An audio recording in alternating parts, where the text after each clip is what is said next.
Hello, c'est Charles Brumeau, diététicien. Bienvenue à Dans la poire, le podcast pour mieux manger du cœur à l'assiette. Je suis ravi de vous retrouver pour cet épisode 80 de la saison 5 de Dans la poire. Et oui, bientôt 5 ans d'existence, ça fait toujours plaisir d'être là, à vos côtés, de vous accompagner à distance pendant que vous faites la cuisine ou que vous m'écoutez tranquillement dans le canapé ou en faisant votre marche. Avant de commencer, si vous souhaitez que Dans la poire reste accessible à toutes et tous, n'oubliez pas de me soutenir gratuitement en vous abonnant au podcast, en le notant sur vos applications d'écoute, en mettant un commentaire. Déjà, moi, ça me fera bien chaud au cœur de savoir que vous l'avez écouté. Et puis, ça permet vraiment de faire la différence dans les classements de podcasts. Et enfin, dernière raison, et pas des moindres, n'hésitez pas à m'envoyer un petit mot avec le screenshot de votre commentaire. Je vous enverrai un petit goodies de ma newsletter. Alors cet épisode, il est en lien avec l'épisode 29, mais avec des ajouts plus concrets pour que ça soit immédiatement utilisable pour vous. Dans cet épisode, je vais vous détailler la méthode Oroco. Vous allez voir, c'est super simple et ça s'adapte dans toutes les situations du quotidien. C'est bien sûr inspiré du ROC, des thérapies comportementales et cognitives, ralentir, observer, choisir. Mais je l'ai un peu twisté à ma sauce en rajoutant des étapes, ça me semblait plus pertinent, plus fonctionnel, comme on dit dans le jargon, pour vous. Alors, je ne sais pas si vous avez remarqué, mais dans certaines situations, notre cerveau, qui est aussi un formidable producteur d'histoire, eh bien, il nous intime de faire telle ou telle chose. Et cela devient tout de suite une question impérieuse. Genre, faut absolument que tu fasses tel comportement.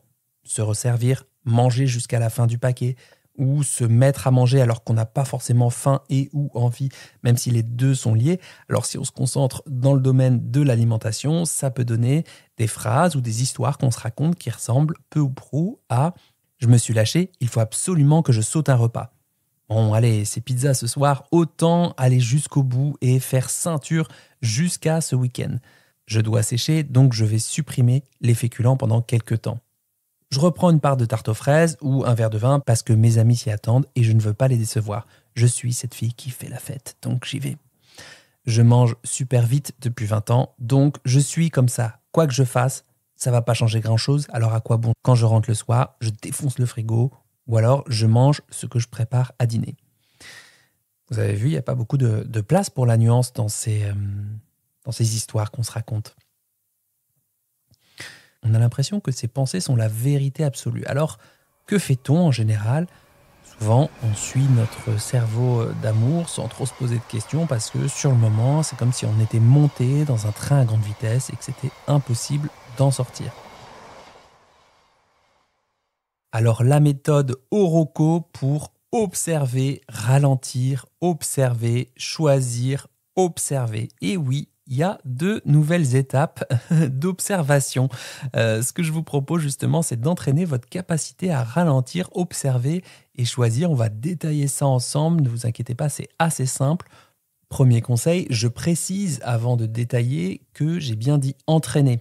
Donc entraîner, c'est un peu comme une compétence, un peu lorsque vous avez appris à marcher, à maîtriser un sport ou une autre langue. Ce n'est donc pas à faire pour réussir ou échouer, c'est quelque chose qui s'entraîne et avec la pratique, avec le temps, eh bien on gagne en confiance et en sécurité.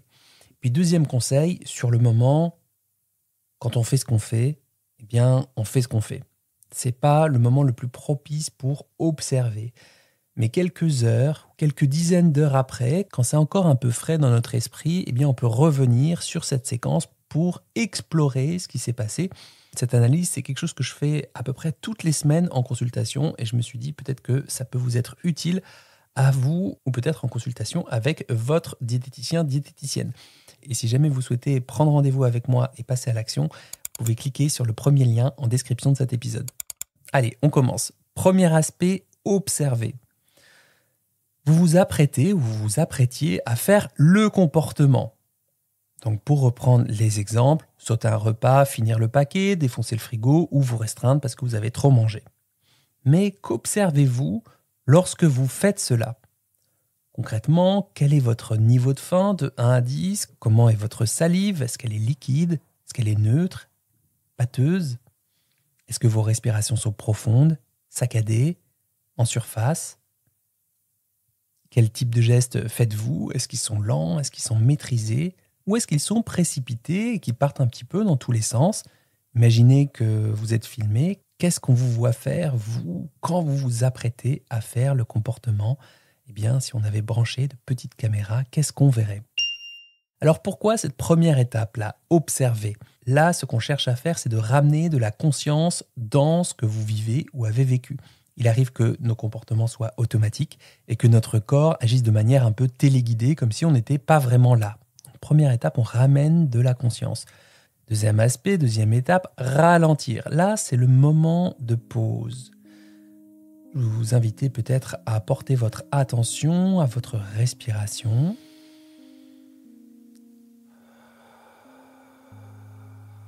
Fermez les yeux, ça peut vous aider à vous concentrer davantage sur les sensations de votre souffle. Mais si cela vous met mal à l'aise, vous pouvez aussi les garder à demi ouverts en fixant un point fixe devant vous. Puis peut-être observer le flux naturel de l'air qui entre et qui sort de vos narines. Essayez d'être le témoin de votre respiration sans essayer de la contrôler ou de la modifier. Laissez-la suivre son cours naturel. Il est tout à fait normal que l'esprit vagabonde. Si ça se produit, ramenez tranquillement votre attention à la sensation de la respiration.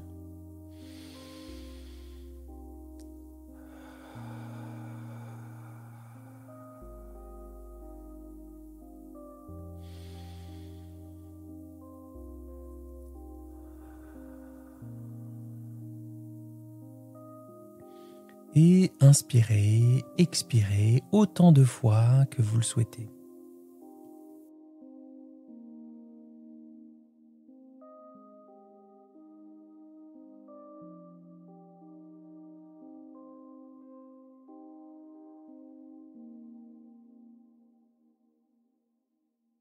Alors pourquoi ralentir? Pourquoi cette étape? Eh bien, c'est pour s'entraîner à se décaler de l'option habituelle qui est de tracer sa route et de continuer à faire des comportements automatiques. Ça ne veut pas dire qu'on les fait ou qu'on ne les fait pas. Ça veut juste dire qu'on s'autorise à ralentir un peu. Troisième temps, troisième aspect, à nouveau, un temps d'observation. Qu'est-ce qui se produit chez moi quand je ralentis? Comment roule ce train lancé à grande vitesse? Est-ce qu'il ralentit? Est-ce qu'il maintient son allure? Est-ce qu'il accélère? À ce stade, là où vous êtes, que ressentez-vous? Vos sensations corporelles ont-elles changé? Votre degré d'impulsivité a-t-il évolué? Quelle histoire vous vous racontez sur vous, sur le monde, à ce moment de votre vie?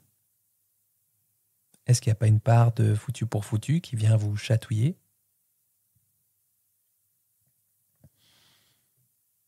Est-ce qu'il n'y a rien de spécial qui se passe? La neutralité, c'est aussi un ressenti, une information. Est-ce que vous vous racontez quelque chose de spécial à ce moment-là? Que dit le corps? Est-ce qu'il est en conflit avec la tête ou pas? Est-ce qu'il a envie de continuer à faire le comportement, à manger ou se restreindre?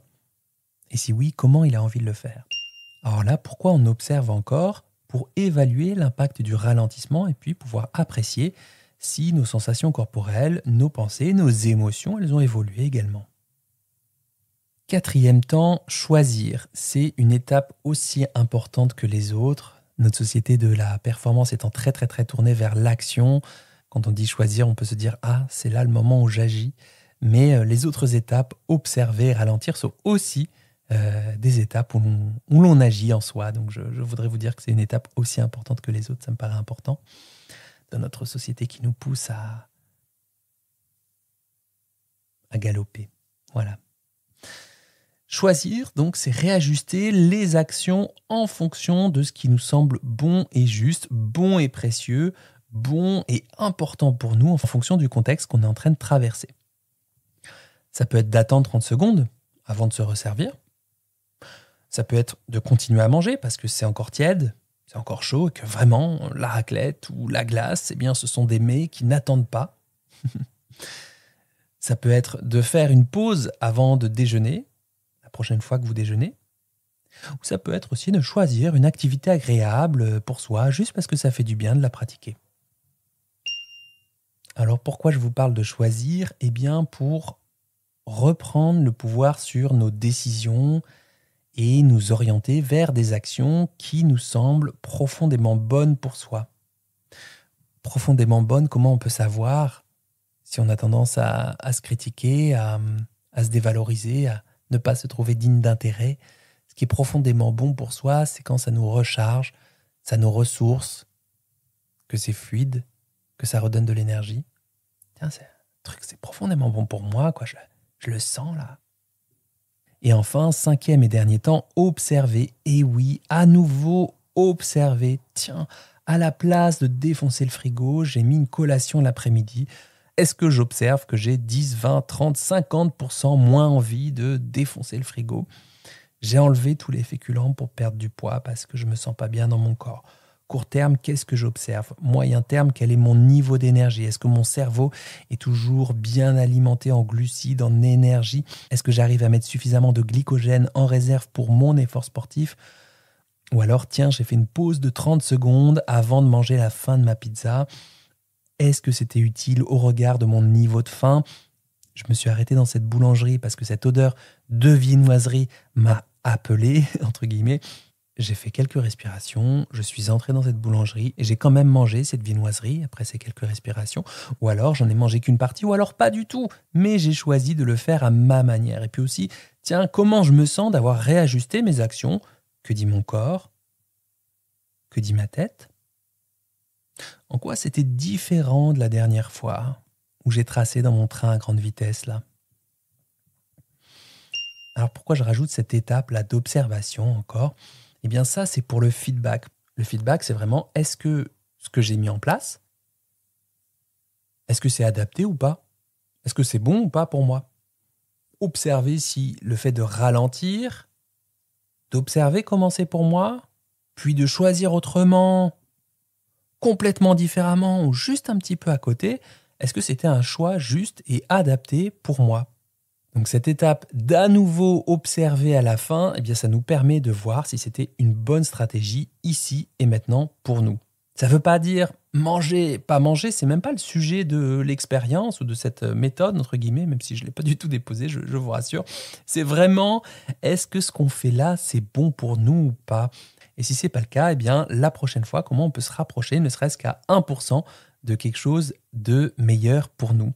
Comme le disait Boris Cyrulnik, le doute est le premier pas vers la liberté, car il implique un choix. Notre mental, il nous pousse vraiment dans des schémas rigides, mais avec un peu de pratique, avec un peu d'apprentissage, nous pouvons réapprendre à choisir avec plus de flexibilité. Si d'ailleurs vous êtes intéressé par en savoir plus sur vos propres schémas rigides, si vous êtes perfectionniste ou autocritique par exemple, eh bien je vous renvoie à ma mini-série de Dans la poire et à ma newsletter pour apprendre à s'en affranchir. Je vous mets tous les liens en description de cet épisode.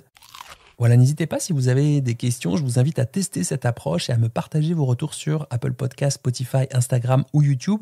Et puis si vous avez aimé cet épisode, vous pouvez le partager, laisser 5 étoiles ou à en parler à un proche qui en aurait bien besoin.